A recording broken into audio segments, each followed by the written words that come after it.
नमस्कार मित्रांनो, मी गणेश मानकर इग्नाइट अकॅडमीच्या या प्लॅटफॉर्मवर तुम्हा सर्वांचे स्वागत करतो। वनरक्षक भरती संदर्भात अपडेट जे आहेत तर ते बंदच पडून गेले होते, म्हणजे सरकार विसरून गेलं की काय असं वाटत होतं, परंतु याची आता मोठी अपडेट जी आहे तर ते पाहायला मिळते। पदभरती संदर्भात नुकतीच त्यांनी आढावा बैठक घेतलेली आहे आणि या आढावा बैठकीमध्ये महत्त्वाची माहिती जी आहे तर ते आपल्याला इथे मिळते। मित्रांनो, सगळ्यात पहिली जी बातमी आपल्याला इथे मिळते मित्रांनो तर ती म्हणजे आहे की याच्यात रिक्त जागा आपल्याला सर्व वनरक्षकचे असेल, लेखापाल असेल, सर्वेक्षक असेल तर याच्या रिक्त जागा किती तर त्याच्याविषयी माहिती जी आहे तर ते आपल्याला इथे उपलब्ध होते। त्यासोबतच आगामी काळात ही जाहिरात कधी येऊ शकते तर याच्याविषयी पण आपण माहिती जी आहे तर ते डिस्कस करणार आहोत, म्हणून तुम्ही हा व्हिडिओ शेवटपर्यंत पूर्ण बघावा। आणि वनरक्षक भरती संदर्भात अजूनही जर तुम्ही बॅच जॉईन केली नसेल तर तुम्ही आपली ऑनलाईन रेकॉर्डेड बॅच नक्की जॉईन करू शकतात, ज्याच्यामध्ये तुम्हाला अभ्यासक्रमाला अनुरूप सर्व विषय आपण इथे इन्क्लूड केलेले, मराठी असेल, इंग्लिश असेल, जीके असेल, तुमचं मॅथ रिझनिंग असेल, सगळ्या काही गोष्टी इन्क्लूड केलेल्या आहेत। सोबत आपण इथं मेन गोष्टी म्हणजे काय मित्रांनो, टेस्ट सरावासाठी भरपूर टेस्ट तुम्हाला इथे उपलब्ध करून दिलेले। प्राइस तुम्हाला 1299 प्लस जीएसटी या प्राइस मध्ये तुम्हाला मिळणार आहे। या नंबरला कॉल करून तुम्ही अधिक माहिती विचारू शकतात आणि डायरेक्ट बॅच जॉईन करायची असेल तर इग्नाइट अकॅडमीचं ऍप्लिकेशन आहे, तिथंच तुम्हाला फ्री डेमो सेशन्स वगैरे सगळ्या काही गोष्टी बघायला मिळतील, तुम्ही जॉईन करू शकतात। आता बघा, हे नुकतंच 12/11/2025 रोजी आलेलं आपल्याला प्रधान मुख्य वनरक्षक वन बल प्रमुख महाराष्ट्र राज्य यांचं कार्यालय यांच्याकडून आपल्याला हे पत्रक दिसतं। या पत्रकाचा विषय काय होता मित्रांनो, भरती प्रक्रियेसंदर्भात आढावा बैठक, भरती संदर्भातील आढावा बैठक आपल्याला ही बघायला मिळते। याच्यामध्ये त्यांनी काय सांगितलेलं होतं बघा, 9 आणि 10 एप्रिल 2025, 6/8/2025 आणि 11/11/2025 रोजी माननीय वनमंत्री यांनी अध्यक्षतेखाली एक सभेत त्यांनी वन विभागातील गट ब अराजपत्रित, गट क आणि गट ड मधील रिक्त पदांची प्रक्रिया राबवण्यासाठी सूचना दिलेल्या होत्या आणि कार्यालयाने त्या सूचनावर पाहिजे तसं काम जे आहे तर ते केलेलं नाही। यांनी स्वतः म्हटले की ही एक खेदाची बाब आहे।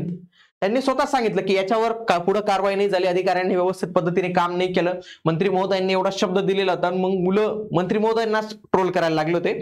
तर त्यांनी इथं स्पष्ट सांगितलं की खरंच ही खेदाची बाब आहे, पण या संदर्भातला आढावा घेण्यासाठी आता यांनी 19 नोव्हेंबर 2025 रोजी आता यांची बैठक ठेवलेली।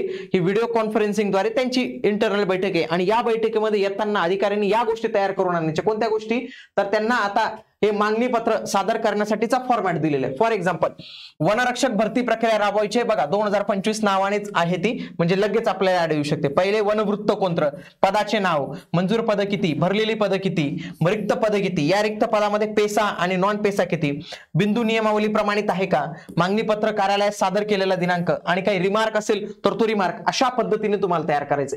सेम तुम्हाला सर्वेक्षक असेल, लेखापाल असेल यांच्यासाठीची माहिती करायची, त्यासोबतच काही जिल्हा निवड मंडळाकडून काही पद भरली जातात तर त्या पद आहेत का, तर या सगळ्या काही गोष्टी त्यांना जे आहेत तर ते तयार करून राहायचे। आता फॉर एक्झाम्पल इथं आपल्याला वनरक्षक वगैरे पदाविषयी डिटेल माहिती मिळते। फॉर एक्झाम्पल, नागपूर वनवृत्तमध्ये वनरक्षक हे पद आहे, 1700 पद मंजूर आहेत, त्याच्यापैकी 1600 पद भरली गेली आहेत, म्हणजे डिफरन्स कितीचा मित्रांनो, 100चा। नागपूर वन विभाग प्रमाणित वर्धा, भंडारा, गोंदिया हे प्रलंबित आहे, यांची बिंदू नामावली वर्धाची, भंडाराची आणि गोंदियाची यांची बिंदू नामावली अजून प्रलंबित आहे। जोपर्यंत असं प्रत्येकाचं बिंदू नामावली व्यवस्थित होत नाही तर तोपर्यंत जाहिरात येत नाही मित्रांनो, हे एक महत्त्वाचं असतं। त्याच्यानंतर बघा, सर्वेक्षकची प्रमाणित झालेली आहे, लेखापालची प्रमाणित झालेली आहे, म्हणजे यांचा काही प्रॉब्लेम येणार नाही। पुढे वनरक्षक चंद्रपूर 642 जागा मंजूर आहेत, 580 भरलेले आहेत, टोटल 62 जागा आहेत आणि कार्यवाही सुरू आहे, म्हणजे अजूनही त्यांनी इथं बिंदू नामावली तयार केलेली नाही, म्हणजे या प्रोसेसला आणखी वेळ लागू शकतो, कारण की हे बिंदू नामावलीवरच काम केलेलं नाही यांनी अजून। पुढे गडचिरोली पाहिलं, 979 पद मंजूर आहेत, त्याच्यापैकी 899 पद भरलेली आहेत, 80 पद झालेली आहेत, कार्यवाही सुरू आहे, म्हणजे काय की अजून त्यांनी काहीच काम केलेलं नाही, पत्र पाठवलेलं नाही। अमरावतीमध्ये 992 जागा आहेत, 925 भरलेले आहेत, फक्त 67 रिकामे आहेत, काय आहे, कार्यवाही चालू आहे, म्हणजे इथं पण कार्यवाही चालू आहे यवतमाळला।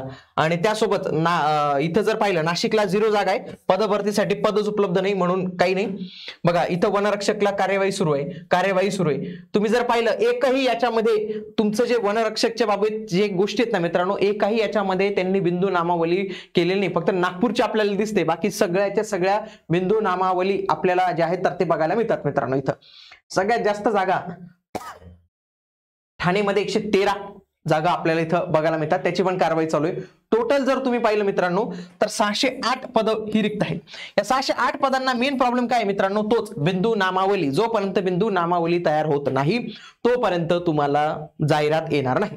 बिंदू नामावली बेसिकली काय असते की एखादी जागा एससी ला जाईल, एसटी ला जाईल, ओबीसी ला जाईल, ते बिंदू असतो मित्रांनो. तो बिंदू एक सरकारचा एक स्टँडर्ड फॉर्मॅट असतो, त्याप्रमाणे करावा लागतो. तर तोच अजून तयार झालेला नाही. फॉर एक्झाम्पल हा एक टेबल आहे. या टेबलच्या माध्यमातून तुम्हाला फार व्यवस्थित पद्धतीने कळणार आहे की समजा हे नागपूर चंद्रपूर, तुम्ही याचा स्क्रीनशॉट घेऊ शकतात. नागपूरमध्ये 100 जागा रिक्त आहेत आणि ठाणेमध्ये 113 जागा आहेत. नाशिकला तर डायरेक्ट 0 जागा आपल्याला इथं पाहायला मिळतात. गडचिरोलीमध्ये पण 80 जागा आपल्याला रिक्त आहेत. या अशा 608 जागा मंजूर किती आहेत, 9779. त्याच्यानंतर 9176 पदं ही भरली गेलेली आहेत. बाकी हे 608 रिक्त आहेत. मग 608 जर भरायचे असेल तर काय करावं लागणार आहे, शासनाला बिंदू नामावली तयार करावी लागणार आहे. याच पद्धतीने सर्वेक्षक नावाचं पद आहे मित्रांनो. या सर्वेक्षक मध्ये जवळपास 44 जागा आपल्याला इथं रिक्त पाहायला मिळतात. धुळ्याला तर एकही जागा रिक्त नाही. बाकी या काही ठिकाणी एकदम 5, 6 एवढ्याच जागा म्हणजे सिंगल डिजिट मध्ये या जागा आपल्याला इथं पाहायला मिळतात. त्याच्यानंतर लेखापाल या पदासाठी जर पाहिलं तर फक्त 38 जागा आहेत. इथं फक्त पाहिलं ठाण्यालाच 12 जागा, बाकी सगळ्या ठिकाणी आपल्याला सिंगल डिजिट मध्ये जागा ज्या आहेत तर त्या पाहायला मिळतात. आता आगामी काळात वनरक्षकची येऊ शकते, अजूनही तुमच्याजवळ थोडासा वेळ आहे.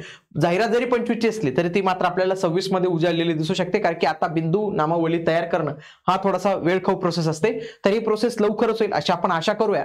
आणि याच्यानंतर तुम्ही वनरक्षक भरतीसाठी तयारी जी आहे तर ती आतापासून सुरू ठेवा. बघा तुमची पोलीसची तयारी चालू आहे, वनरक्षकची पण सायमल्टेनियसली तयारी करा. तुम्हाला जो आहे तर तो नक्की फायदा जो आहे तर तो होईल. आणि बॅचच्या माध्यमातून आणखी, कारण की याला लेखी परीक्षा आधी असते ना, तर लेखी परीक्षेच्या माध्यमातून तुमची तयारी जी आहे तर ते खूप चांगल्या पद्धतीने होऊ शकते. टेस्ट प्लस व्हिडिओ हे कॉम्बिनेशन तुम्ही ठेवा, नक्की तुम्हाला स्कोर जो आहे तर तो इम्प्रूव्ह बघायला मिळेल. आणि याच्यासाठी फक्त तुम्हाला इग्नाइट अकॅडमीचं ऍप्लिकेशन डाउनलोड करायचे. बॅच संदर्भात काही प्रॉब्लेम असेल तुम्हाला या नंबरला कॉल करा, ते तुमचे सगळे प्रॉब्लेमचे सोल्युशन तुम्हाला देतील. वनरक्षक संदर्भात सर्व अपडेट्स तुम्हाला आपल्या या चॅनलवर मिळत असतील, म्हणून तुम्ही हे चॅनल आजच जॉईन करून ठेवा. भेटूया आता आपण पुढील व्हिडिओमध्ये. तोपर्यंत जय हिंद, जय महाराष्ट्र, धन्यवाद.